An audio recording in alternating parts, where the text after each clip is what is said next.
अनुराधा नक्षत्रे वृश्चिकराशौ जातस्य नरेन्द्रदामोदरमादिनामधेयस्य आयुरारोग्य ऐश्वर्याभिवृद्ध्यर्थं समस्तजनानां क्षेमस्थैर्यधैर्यवीर्यविजयाभयायुरारोग्यानन्दैश्वर्याभिवृद्ध्यर्थं धर्म अर्थ काममोक्ष चतुर्विध पुण्यफलपुरुषार्थसिद्ध्यर्थम्।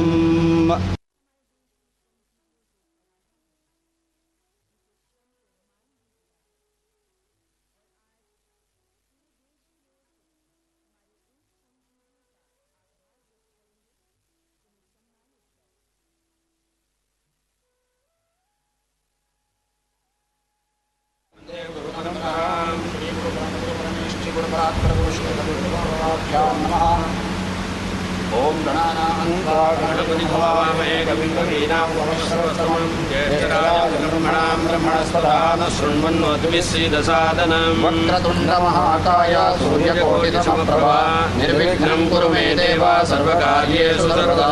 श्रीमन्महागणाधिपतये नमः। निर्विघ्नमस्तु। ओम नमः सूर्याय चंद्राय मंगलाय गुरुशुक्रशनिभ्यश्चरायां पुण्यायां शुभपुण्यमहातिथौ अस्य यजमानस्य मम कश्यपगोत्रोद्भवस्य अनुराधा नक्षत्रे वृश्चिकराशौ जातस्य नरेन्द्रदामोदरमादिनामधेयस्य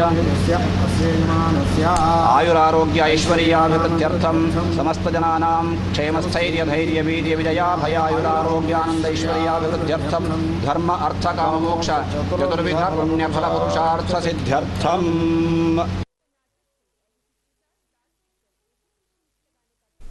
प्रधानमंत्री नरेंद्र मोदी ने पूजा अर्चना की। वयम जाग्र्याम राष्ट्र पुरोहितः, एक राष्ट्र निर्माण के स्वप्न दृष्टा के रूप में, राष्ट्र निर्माण के लिए प्रतिपल समर्पित व्यक्तित्व के रूप में, राष्ट्र निर्माण के लिए जीवन के क्षण क्षण को समर्पित करते हुए, राष्ट्र निर्माण के लिए और भारत को जगत गुरु की संकल्पना को साकार करने के ध्येय को ध्यान में रखते हुए प्रधानमंत्री नरेंद्र मोदी ने पूजा अर्चना की। अंतर्राष्ट्रीय exhibition cum convention centre ITPO complex नई दिल्ली में अंतर्राष्ट्रीय स्तर का ये कन्वेंशन सेंटर, एग्जीबिशन सेंटर, और निश्चित तौर से भारत भारतीयता को अपने में समेटे, सूर्य शक्ति को अपने में समेटे, पंच महाभूतों को अपने में समेटे, जीरो टू इसरो की थीम को अपने में समेटे, भारत की संस्कृति के साथ साथ वैज्ञानिक उत्थान को अपने में समेटे, भारत की परंपरा और विज्ञान को अपने में समेटे, भारत भारतीयता को अपने में प्रतिबिंबित करता हुआ एक सबल सशक्त राष्ट्र के स्वाभिमान के उत्कर्ष के रूप में ITPO कॉम्प्लेक्स में प्रधानमंत्री नरेंद्र मोदी ने पूजा अर्चना की। बिल्कुल सही कहा आपने। और किसी भी भव्य प्रारंभ की अगर हम बात करें तो हमारी संस्कृति का एक हिस्सा होता है कि जितने भी लोगों ने उसमें अपना योगदान दिया है उन सभी के प्रति अपनी कृतज्ञता व्यक्त करें। और सांस्कृतिक तौर पर भी जो पूजा अर्चना है उसका काफ़ी महत्व, वास्तु पूजा का जो महत्व है वो सनातन परंपरा का एक अभिन्न हिस्सा है। और वास्तु को देव के रूप में हमारी परंपरा में पूजित किया जाता रहा है। और उसी परंपरा के तहत ये जो हवन पूजा का कार्यक्रम, किसी भी भवन के निर्माण में जितने भी क्षति हुई है जीव जंतुओं की, उनकी आत्मा की शांति के लिए ये जो प्रार्थना और पूजा का कार्यक्रम है वो पारंपरिक तौर पर किया जाता रहा है। और उसी परंपरा का हिस्सा आप देख रहे हैं कि आज सुबह वैदिक मंत्रोच्चार के बीच में प्रधानमंत्री नरेंद्र मोदी जी ने राष्ट्र की तरफ से ये पूजा हवन का कार्यक्रम है इसमें सम्मिलित हुए हैं। और आज शाम इस परिसर को राष्ट्र को संबोधित किया जाएगा, जो कि न केवल नई दिल्ली, न केवल एक राज्य के रूप में दिल्ली, बल्कि भारत को एक अंतर्राष्ट्रीय स्तर पर एक वैश्विक कन्वेंशन और एग्जीबिशन सेंटर के रूप में स्थापित करने में एक बहुत बड़ी भूमिका अदा करता हुआ नजर आएगा। इसके आर्थिक मायने भी हैं, सांस्कृतिक मायने भी हैं, क्योंकि जिस तरह से कहा जा रहा है कि भारत की संस्कृति को केंद्र में रख करके इस भवन का निर्माण किया गया है, अत्याधुनिक तकनीक का इस्तेमाल करते हुए तकनीक का संगम कैसे संस्कृत के साथ होता है, और जो भारत की अवधारणा है वसुधैव कुटुंबकम की, उसको केंद्र में रखते हुए कैसे आप भारत को आर्थिक प्रगति के एक नए इंजन के तौर पर विकसित करने की दिशा में आगे बढ़ते हैं। प्रगति से गति की जो पूरी अवधारणा है उसको कैसे आप जमीन पर ले आते हैं, उसकी एक वानगी आपको इस कॉम्प्लेक्स के ज़रिए स्पष्ट रूप से देखने को मिल सकती है, जिसको अत्याधुनिक अति सुरक्षित परिसर के रूप में स्थापित किया गया है। और अगर देखें तो गति और प्रगति के ध्येय वाक्य को लेकर राष्ट्र निर्माण में जुटे हुए राष्ट्र के संकल्पना को, जगतगुरु की संकल्पना को साकार करने के महासंकल्प को की साधना करते हुए प्रधानमंत्री नरेंद्र मोदी ने ITPO कॉम्प्लेक्स के नए IECC परिसर में उन्होंने पूजा अर्चना की। अनुराधा नक्षत्रे वृश्चिकराशौ जातस्य नरेंद्र दामोदर मालनी नामधेयस्य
अगर देखें तो खुद प्रधानमंत्री नरेंद्र मोदी ने कई बार उद्घोष किया है कि वयम राष्ट्रे जागृयाम पुरोहितः, राष्ट्र के नवजागरण के लिए, राष्ट्र के उत्थान के लिए एक स्वप्नद्रष्टा के रूप में वैदिक मंत्रोच्चार और शंख ध्वनि के बीच प्रधानमंत्री नरेंद्र मोदी ने पूजा अर्चना की। प्रगति मैदान में नए ITPO कॉम्प्लेक्स में निर्मित international exhibition cum convention centre में निश्चित तौर से अगर देखें तो ये भारत के नए उत्कर्ष की कहानी बताता है। ये भारत के गौरवशाली इतिहास और स्वावलंबी वर्तमान को अपने में समेटे हुए एक ऐसा क्षण है जो पूरी दुनिया को बताता है कि एक नया भारत, उन्नत भारत, समुन्नत भारत राष्ट्र के समस्त गौरव और वैभव के साथ सभी अंतर्राष्ट्रीय सम्मेलनों के आयोजन के लिए पूरी तरह तत्पर है, समर्थ है। अगर देखें तो ये प्रगति मैदान भारत की शक्ति और तकनीक के प्रदर्शन का स्थान है।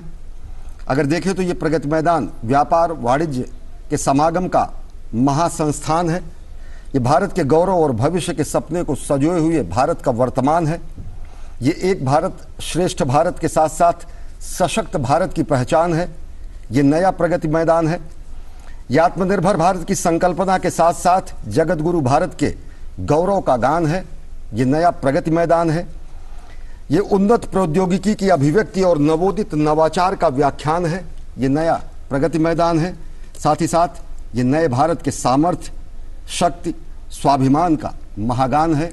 ये नया प्रगति मैदान है जहां पर प्रधानमंत्री नरेंद्र मोदी ने पूजा अर्चना की, शंख ध्वनि के बीच, वैदिक मंत्रोच्चार के बीच, और साथ ही साथ हमारी वह सनातन संस्कृति के वो मूल मंत्र जो कहते हैं वसुधैव कुटुंबकम, जो अंतरिक्ष से लेकर चराचर में शांति की कामना करते हैं, जो विश्व के कल्याण की कामना करते हैं, जो सर्वे भवन्तु सुखिनः सर्वे सन्तु निरामयाः की अभ्यर्थना करते हैं, जो हर एक व्यक्ति में नर और नारायण के रूप में हर व्यक्ति की सेवा की अभिव्यंजना करते हैं, उन्हीं भावनाओं को समेटे हुए प्रधानमंत्री नरेंद्र मोदी ने पूजा अर्चना की ITPO कॉम्प्लेक्स में निर्मित international exhibition cum convention centre में।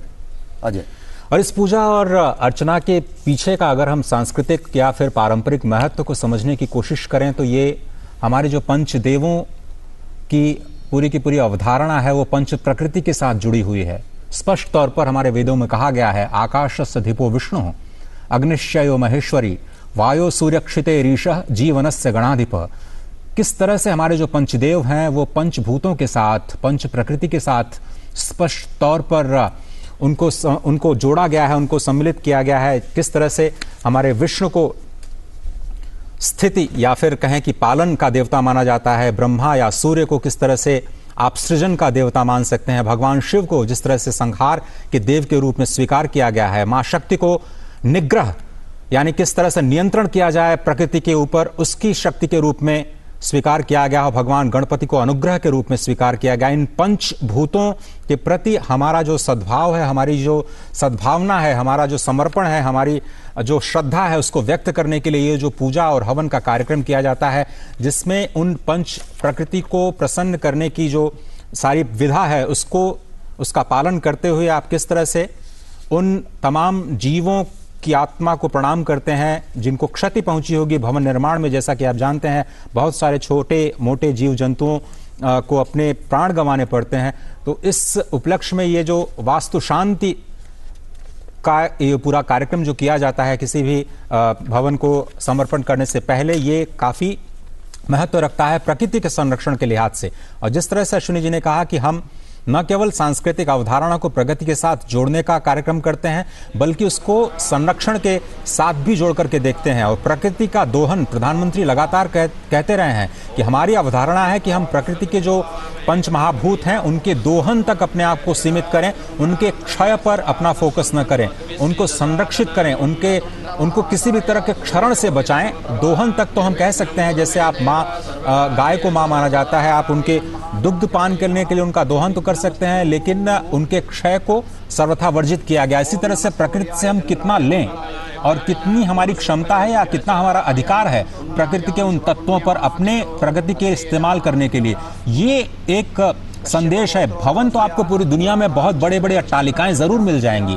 बहुत बड़े बड़े कन्वेंशन सेंटर जरूर मिल जाएंगे, लेकिन पूरी दुनिया में उन भवनों के जरिए संदेश क्या जाता है वो भी महत्वपूर्ण हो जाता है। आप सौर शक्ति का संदेश देते हैं, वसुधैव कुटुंबकम का संदेश देते हैं, प्रकृति के संरक्षण का संदेश देते हैं, साथ ही साथ अपने भारत को अत्याधुनिक तकनीक के साथ पूरी दुनिया के साथ जोड़ने का भी प्रबंध करते हैं और पूरे दुनिया को निवेश के लिए आकर्षित करते हैं। ये जो सम्मिश्रण है परंपरा का, पूरी दुनिया को शांति और सद्भाव का संदेश देने का, प्रकृति के संरक्षण का, वो संदेश इन कार्यक्रमों के जरिए सिंबॉलिक रूप से ही सही बल्कि पूरी दुनिया में स्पष्ट रूप से जाता हुआ दिखाई देता है। ऐसे दृश्य आपको दुनिया में और कहीं नहीं दिखेंगे। आपको भवन जरूर दिख जाएंगे, अट्टालिकाएं जरूर दिख जाएंगी, बड़े बड़े सेंटर्स, कन्वेंशन सेंटर्स, बड़ी बड़ी क्षमता वाले मशीनरी और इंडस्ट्री 4.0 की क्षमता वाले बड़े अत्याधुनिक तकनीक के साथ में मशीनरी या फिर फैक्ट्रीज जरूर दिख जाएंगी, लेकिन इस तरह का संदेश आपको दिखाई नहीं देगा जहां पर सभी के कल्याण की भावना और प्रकृति के संरक्षण की भावना उसमें समाहित हो। अजय, जब हम ये दृश्य देखते हैं तो निश्चित तौर से ये केवल विधि विधान से पूजा अर्चन ही नहीं है, ये राष्ट्र का चिंतन है, ये राष्ट्र का अभिवादन है, ये राष्ट्र का अर्चन है। और अगर देखें तो कहा गया है कि तन से, मन से, धन से, तन मन धन जीवन से हम करें राष्ट्र आराधन। अंतर से, मुख से, कृति से, निश्चल हो निर्मल मति से, श्रद्धा से, मस्तक नति से हम राष्ट्र करें अभिवादन। हम हंसते शैशव से, अपने खिलते यौवन से, प्रौढ़ता पूर्ण जीवन से हम करें राष्ट्र का अर्चन। अपने अतीत को पढ़कर, अपना इतिहास उलटकर, अपना भवितव्य समझकर हम करें राष्ट्र का चिंतन। जब प्रधानमंत्री नरेंद्र मोदी कहीं ना कहीं राष्ट्र निर्माण की बात करते हैं तो उसमें राष्ट्र चिंतन समाहित होता है, राष्ट्र का पूजन समाहित होता है, राष्ट्र का अभिवादन समाहित होता है, राष्ट्र का अर्चन समाहित होता है। और वही चिंतन, मनन, पूजन, अभिवादन, अर्चन और राष्ट्र निर्माण की परंपरा को आगे बढ़ाते हुए इस समय आप देख रहे हैं प्रधानमंत्री नरेंद्र मोदी ने विधिवत पूजा अर्चना की। पत्र फल और पुष्प जल से, भावना ले हृदय तल से, प्राण के पल पल विपल से आज आराधन करें। विश्व गुरु तव अर्चना में भेंट अर्पण क्या करें, जबकि तन मन धन तुम्हारे और पूजन क्या करें। और देखिए ये अद्भुत दृश्य है जब प्रधानमंत्री नरेंद्र मोदी श्रमेव जयते की हमारी परंपरा का उद्घोष करते हैं। सत्यमेव जयते अगर भारतीय परंपरा का महत्वपूर्ण केंद्र बिंदु है तो महत्वपूर्ण केंद्र बिंदु यह भी है जब अभिवादन करते हैं प्रधानमंत्री नरेंद्र मोदी श्रमजीवियों का, श्रम साधकों का। ये कर्मयोगी का सम्मान है राष्ट्र की तरफ से, हमारे श्रमयोगियों का, हमारे श्रमजीवियों का, हमारे श्रम साधकों का। और ऐसे अनेक उदाहरण हमने देखे, हमने उदाहरण देखे हैं जब प्रधानमंत्री नरेंद्र मोदी ने श्रम की शक्ति को नमन किया है। और ये नमन समूचे राष्ट्र का होता है। अजय, बिल्कुल मुझे याद आता है वो दृश्य जहां पर आप भी मौजूद थे कुंभ के अवसर पर 2019 में, जब उन्होंने पांव पखारे थे उन श्रमजीवियों के जिन्होंने कुंभ में अपनी महत्वपूर्ण भूमिका अदा की थी, उन सफाई कर्मियों के पांव पखारे थे। उसके बाद नए संसद भवन के निर्माण के बाद जब वो श्रमजीवियों से मिले, वो भी तस्वीरें स्पष्ट रूप से अभी ताजा तरीन है। आपको याद होगा जब काशी कॉरिडोर का निर्माण हुआ था तो किस तरह से उन्होंने अपनी कुर्सी हटा करके जितने श्रमजीवी थे उनके ऊपर पुष्प वर्षा के साथ में उन्होंने अपनी तस्वीरें खिंचाई थी। और कुछ इसी तरह की एक बार फिर से दृश्य और वानगी हमें स्पष्ट तौर पर प्रगति मैदान के इस परिसर से सीधे तौर पर स्पष्ट नजर आ रही हैं, जहां पर एक बार फिर से उन श्रमजीवियों को सम्मान के तौर पर वो उनसे उनका हालचाल जानते हैं, उनके अनुभव को साझा करते हुए नजर आते हैं। और एक कनेक्ट दिखाई देता है समाज के सबसे निचले व्यक्ति तक पहुंचने का जो कनेक्ट है प्रधानमंत्री का, वो स्पष्ट तौर पर बार बार ऐसी घटनाओं से हमें स्पष्ट तौर पर देखने को मिल जाता है।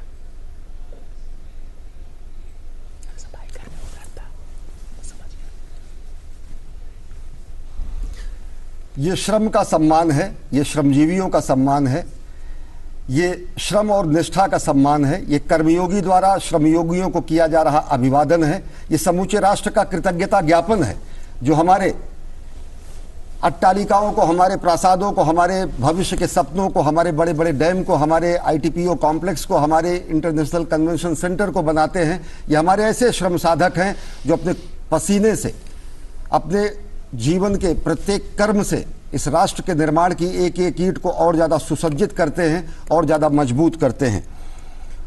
निश्चित तौर से अजय कहा गया है कि उद्यमेन ही सिद्धंति कार्याणि न मनोरथे न ही सुप्तस्य सिंहस्य प्रविशन्ति मुखे मृगाः। ये पौरुष है, ये श्रम है, ये साधना ही है जो कि व्यक्ति को सफलता प्रदान कराती है, क्योंकि सोए हुए व्यक्ति के मुख में स्वयं मृग नहीं पहुंचता है, कि सोए हुए सिंह के मुख में मृग नहीं पहुंचता है। ऐसी अनेक सूक्तियां हमारे सुभाषितान में कही गई हैं, अनेक सूक्तियां ऐसी कही गई हैं जो हमें प्राण प्रण से हमेशा परिश्रम करने की प्रेरणा देती हैं। और यह श्रम और यह परिश्रम ही सफलता के नए सोपान बनाता है। और इन्हीं श्रमजीवियों ने मूर्त रूप दिया है उस कल्पना को जिसमें प्रधानमंत्री मोदी को लगा कि भारत में भी एक अंतर्राष्ट्रीय स्तर का कन्वेंशन सेंटर होना चाहिए, एग्जीबिशन सेंटर होना चाहिए, और कैसे उसको भारत की संस्कृति और परंपरा के साथ जोड़ते हुए इस भवन का निर्माण किया गया होगा। इन्हीं श्रमजीवियों ने उसे मूर्त रूप देने का काम किया। चाहे वो शंख की आकृति में मुख्य भवन के निर्माण की बात हो, जिसके केंद्र में विश्व के भरण पोषण की धारणा स्पष्ट तौर पर दिखाई देती है, क्योंकि शंख ध्वनि हमारी परंपरा में शांति और धर्म स्थापना की प्रक्रिया का एक प्रारंभ माना जाता है। पंच महाभूत की अवधारणा को दिखाता हुआ जो पूरा का पूरा जो कॉम्प्लेक्स है वो हमारी प्रकृति के प्रति प्रेम और हमारे प्रकृति के प्रति समर्पण को दिखाता है। भारत की कलाकृतियां हो या फिर ट्राइबल आर्ट्स की झलकियां, एक भारत और श्रेष्ठ भारत की झलक आपको जरूर दिखाई देगी नई दिल्ली के इस नए ITPO कॉम्प्लेक्स में। जब आप जाएंगे, अंतर्राष्ट्रीय समारोहों का हिस्सा बनेंगे, तो आपको देश के अलग अलग हिस्सों से जो कलाकृतियां हैं, जो वहाँ की संस्कृतियां हैं, वो भी छवियों के रूप में अपने आप को आपके साथ जोड़ते हुए नजर आएंगी, आपको आकर्षित करते हुए नजर आएंगी। और यकीन मानिए कि ये अंतर्राष्ट्रीय स्तर पर भारत को उसकी संस्कृति की पहचान के रूप में ही देखा जाता है। भारत को वसुधैव कुटुंबकम की भावना के साथ बने एक महान लोकतांत्रिक देश के रूप में ही देखा जाता है। भारत की संस्कृति और योग और जो उसकी कलाएं हैं वो उसकी आत्मा है, उसका मूल है। और उसके साथ में जब विदेशी पर्यटकों, मेहमानों को या फिर जो राष्ट्राध्यक्ष है उनको ये स्पष्ट तौर पर दिखाई देगा कि भारत वो कहता भी है, जो कहता है विश्व स्तर पर उसको करके दिखाता है। और जब वो ऐसे भवनों को भी राष्ट्र को समर्पित करता है, अंतर्राष्ट्रीय स्तर के परिसरों को, तो उसमें भी भारत की संस्कृति के साथ वो सारे के सारे संदेश स्पष्ट तौर पर पूरी दुनिया के लिए होते हैं। जो बड़े बड़े सम्मेलनों में कागजों पर नजर आते हैं, जिन पर हस्ताक्षर कई राष्ट्रों के होते हैं, लेकिन वो जमीन पर दिखते नहीं हैं, वो सिर्फ कागजों में सिमटे रह जाते हैं। उनको किस तरह से आप जमीन पर आते हुए, दिखाते हुए नजर आते हैं, वही भारत को दूसरे राष्ट्रों से अलग करता है। और इस तरह से आप इस वक्त देख रहे हैं वो भव्य तस्वीरें देश के पहले international convention and exhibition centre की ITPO कॉम्प्लेक्स है। प्रधानमंत्री नरेंद्र मोदी ने पूजा अर्चना की, श्रमजीवियों का अभिवादन किया, श्रमजीवियों का सम्मान किया और प्रगति मैदान में नए ITPO कॉम्प्लेक्स के पूजन कार्यक्रम में शामिल हुए प्रधानमंत्री नरेंद्र मोदी। और निश्चित तौर से वैदिक परंपरा के साथ मंत्रोच्चार के बीच राष्ट्र निर्माण के संकल्प को और ज़्यादा मजबूत और प्रगाढ़ करते हुए प्रधानमंत्री नरेंद्र मोदी ने पूजा अर्चना की, अभ्यर्थना की, राष्ट्र निर्माण के संकल्प को और प्रगाढ़ किया। प्रगति मैदान के नए ITPO कॉम्प्लेक्स के international exhibition cum convention centre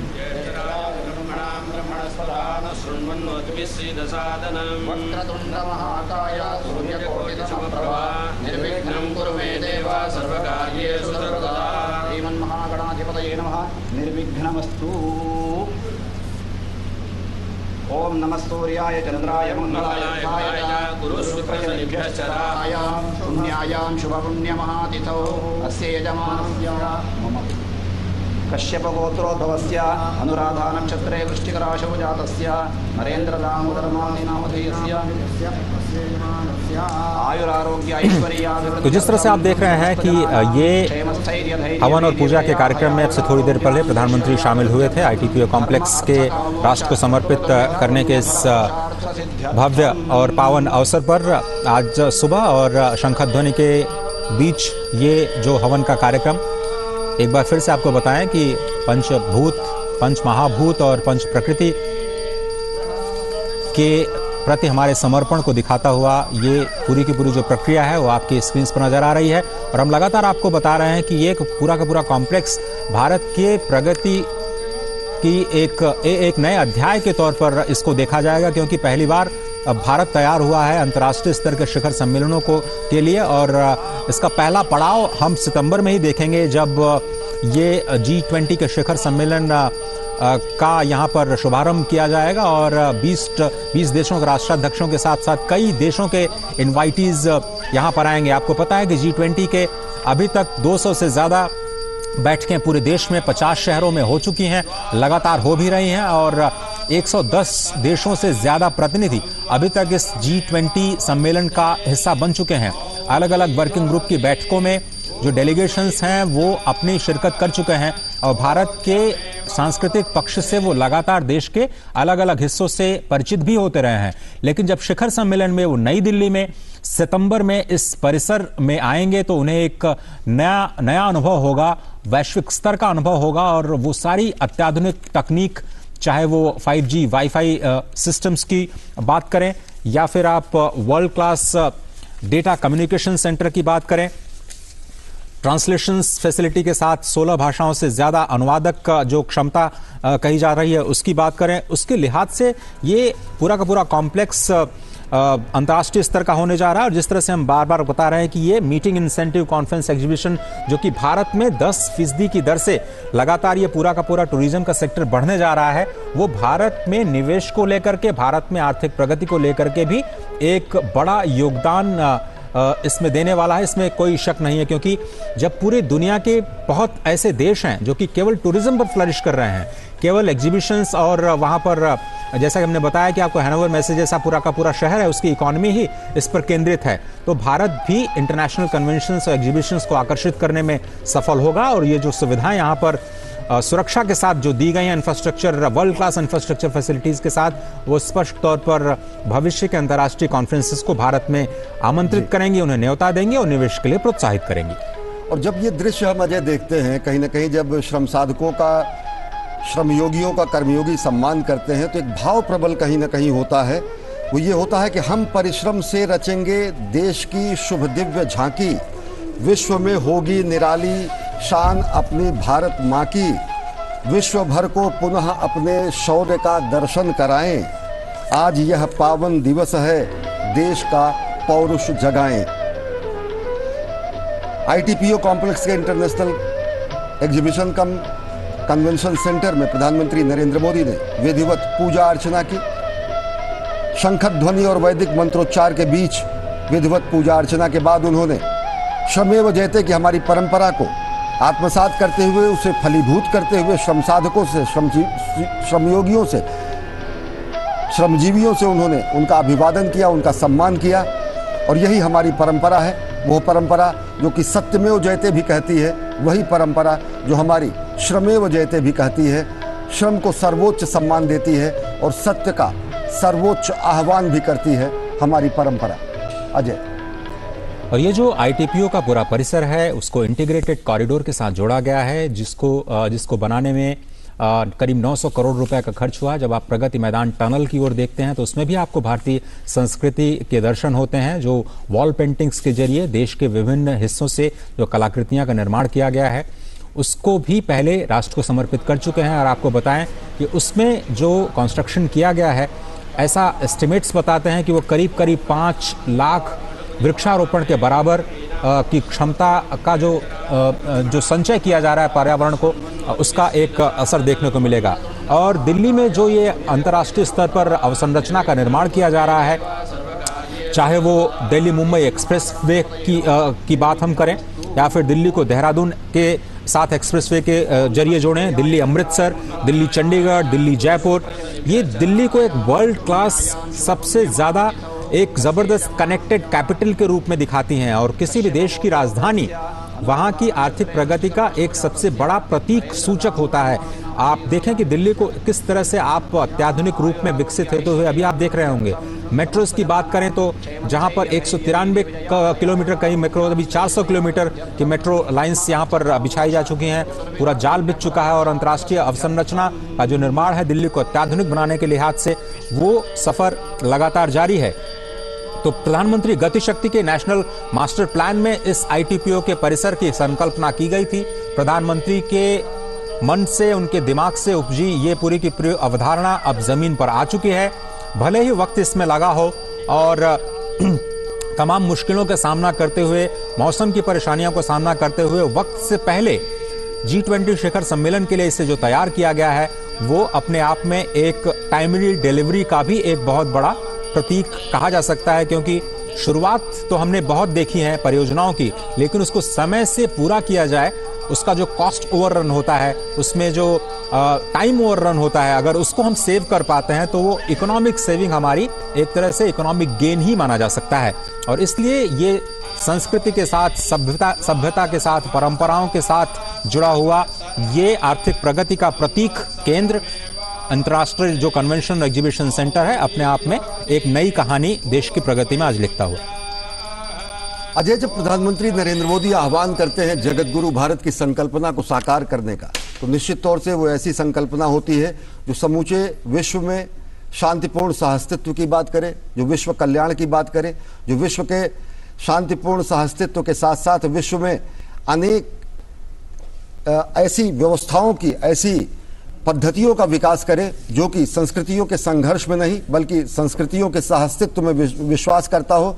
और निश्चित तौर पर भारत ही अलग अलग संस्कृतियों की शरणस्थली रही है, भारत अलग अलग सभ्यताओं और धर्मों की शरणस्थली रही है, और निश्चित तौर से भारत ही वो महास्थान है जो कि समूचे विश्व को, विश्व की संस्कृति को भी अपने में समेकित किए हुए है, समाहित किए हुए है। और ये एक और परंपरा जो हम श्रम का सम्मान करते हैं, जहां हम किसी तरीके से किसी कार्य को तुच्छ या हेय नहीं मानते हैं, जहां पर अगर प्रधानमंत्री नरेंद्र मोदी एक प्रधान सेवक के रूप में राष्ट्र निर्माण के लिए तत्पर रहते हैं, तो राष्ट्र निर्माण में अपना अंशदान करने वाले हमारे श्रम साधकों का जब वो सम्मान करते हैं, कि समूचे कोटि कोटि भारतीयों की ओर से श्रम का सम्मान होता है, श्रमजीवियों का सम्मान होता है, श्रम साधकों का सम्मान होता है। हमारे शास्त्रों में कहा गया है, श्रमेण लभ्यम सकलम न श्रमेण विना क्वचित, सरलांगुली संघर्षात न निर्यात घनम घृतम। यानी कि श्रम से ही सभी लाभ, सभी सकल मनोरथ पूरे होते हैं, श्रम के बिना कुछ भी नहीं होता है, क्योंकि यह सत्य है कि सरल और सीधी उंगली से घी भी नहीं निकलता है। तो श्रमेण लभ्यम सकलम न श्रमेण विना क्वचित, यह हमारे शास्त्रों में कहा गया है। और श्रमेव जयते हमारे शास्त्रों में कहा गया है, सत्यमेव जयते हमारे शास्त्रों में कहा गया है